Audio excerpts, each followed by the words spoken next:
Helena Lim, Mary Riana, ini ratunya podcast yang aduh, selalu bisa memberi aja. motivasi orang.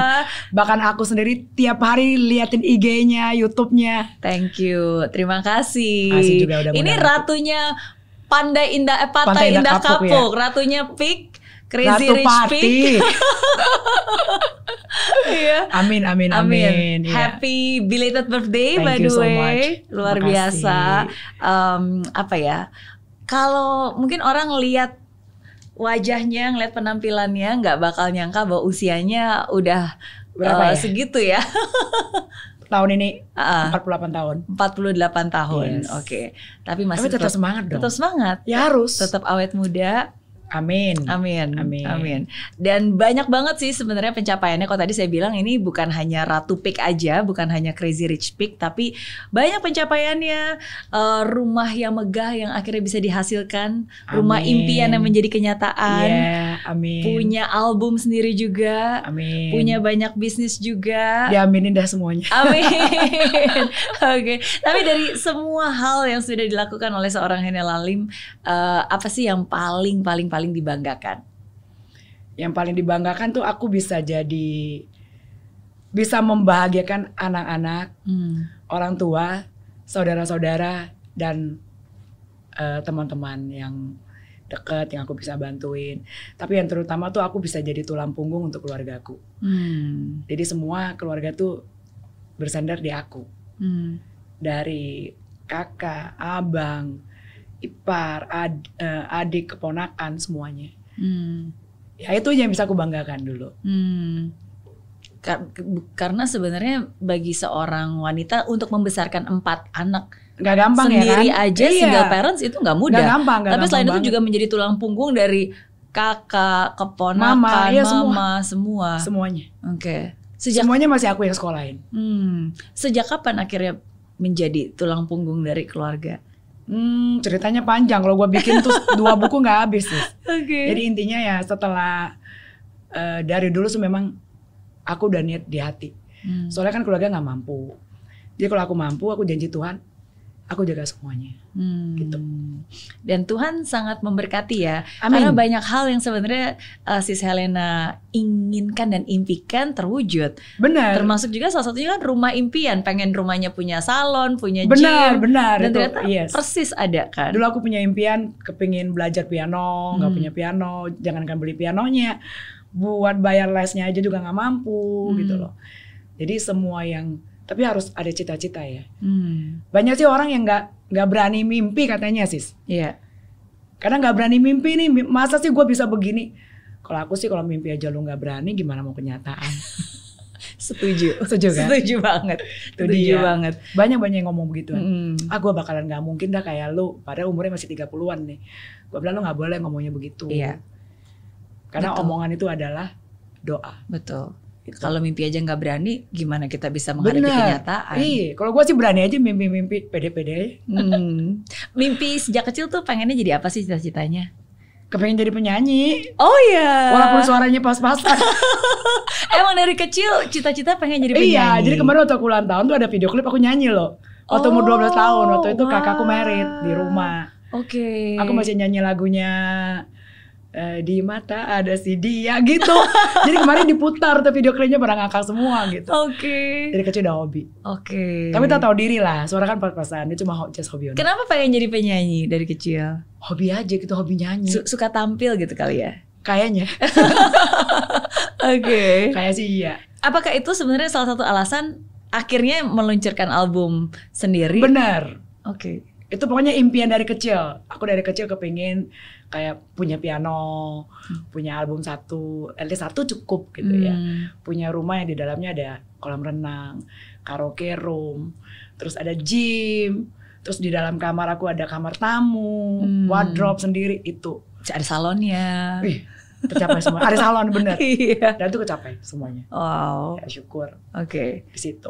Termasuk juga yang tadi ya merilis album. Iya, akhirnya satu-satu semua kecapaian ini. Judulnya Pasrah. Cuma judulnya nggak boleh. Kenapa judulnya ganti. Pasrah? Nah itu kesalahan dulu kan, namanya orang waktu mau baru-baru pasti nggak belajar dari, kan semua orang harus belajar dari kesalahan. Ya. Iya. aku dikasih tahu Bunda Maya tuh, lu nyanyinya pasrah tuh jadinya pasrah hidup lu. Sebenarnya sih nggak boleh kata dia. Dulu kebetulan nggak gitu pengalaman, jadi ya apa aja ada lagu apa ya udahlah. Oke. Nyanyiin aja gitu. Iya, tapi kalau nggak mau lagi. Tapi kalau bagi saya sih sosok seorang Helena Lim definitely bukan orang yang pasrah. You Betul. are a fighter. You are Yes. truly a fighter. Makanya waktu aku launching itu banyak teman-teman baik yang protes. Nggak salah loh. Iya. Iya. Gitu aja sih. Oke, tapi sesuatu hal yang ya itu berkat Tuhan lah. Berkat Tuhan, Akhirnya bisa semuanya. sampai ke titik ini. Amin. Apa yang paling diingat dari masa kecil? Masa kecil aku ya, dulu rumah itu cuman 4 kali 12 meter, cuma punya 2 kamar, 1 kamar mama papa, 1 kamar kita ada 5 bersaudara. Nah aku tuh nggak kebagian tidur di tempat tidur, selalu kebagian tuh kakak yang paling tua dan adik yang paling kecil. Aku kebagian selalu tidur di lantai. Jadi setiap pagi kalau aku bangun itu karena cuma pakai kipas angin 1 doang, aku tidur tuh selalu kalau pagi bangun pasti pakai baju t-shirt gitu, pasti aku buka t-shirtnya, perut aku tuh di lantai loh. Karena panas. Oke. Dia selalu di bawah kolong tempat tidur. Kan dulu tempat tidur kan ada kolongnya ya. Iya. Bukan yang sekarang yang udah apa? Ada Dipannya. dipannya gitu kalau kan. dulu Kalau dulu kan. nggak ada. Iya, betul. dulu kan cuma begini doang terus ada Betul. kolongnya. Karena saking panasnya aku selalu di dalam kolong. Biar Itu masa kecil menyentuh yang aku lantai ya? ingat selalu. Oke. Di Medan kan? Iya. Lahir besar di Medan. Bener. Nggak kepikir loh, kirain seorang Helena Lim Iya. selalu hidupnya Enak-enak indah aja dan ya. megah. Masa sih harus kayak 5 Masa bersaudara kecil sih. di tempat yang sekecil itu? Karena orang tuh nggak ada duit kan. Hmm. Papa cuma montir bengkel, montir mobil gitu doang. Terus umur 12 tahun juga papa udah nggak ada. Jadi ya kerja sendiri, fight. Kadang di rumah bantuin mama jahit sepatu. Kan dari ada hitung per lusin gitu. Jahit sepatu. Ya apa aja bisa deh. Jual keripik pernah, bantuin mama. Jual nasi uduk pernah. Gitu.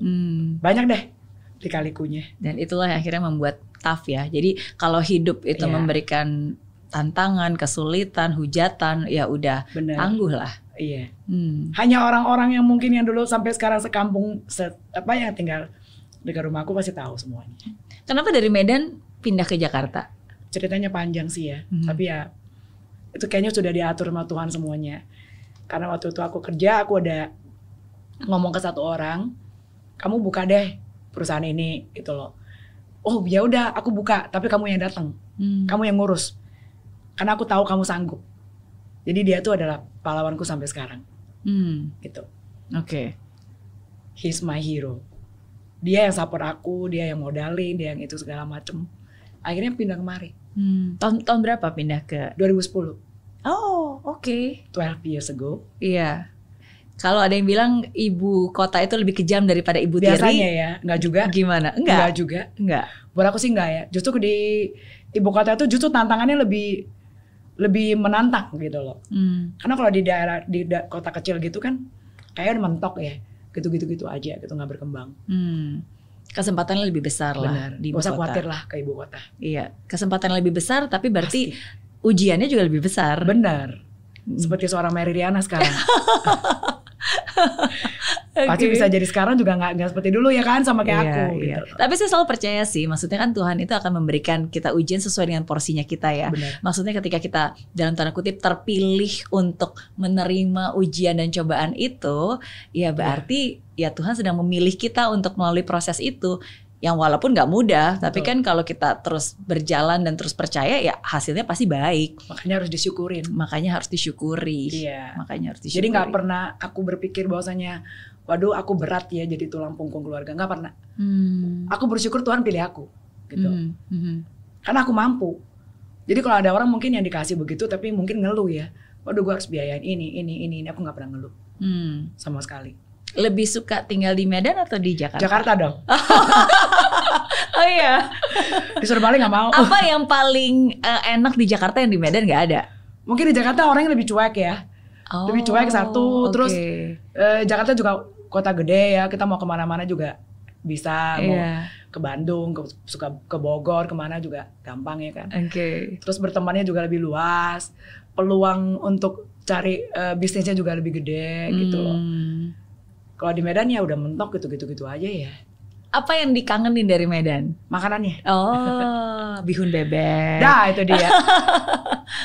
Di sini Duren. juga ada sih sebenarnya, cuman rasanya pasti beda. Iya. Kas Medannya tuh pasti tetap ada. Kas Medannya masih. Terus ada. makanan di food streetnya pinggir jalan, di Jalan Semarang, Jalan Selat Panjang. Wah itu kalau udah malam nongkrongnya di sana. Oke. Jadi walaupun restoran Medan yang ada di Jakarta itu nggak bisa mengalahkan restoran Medan yang asli di Medan ya. Beda sih Beda ya rasanya. Beda. Walaupun cabangnya ada beda sih. Oke.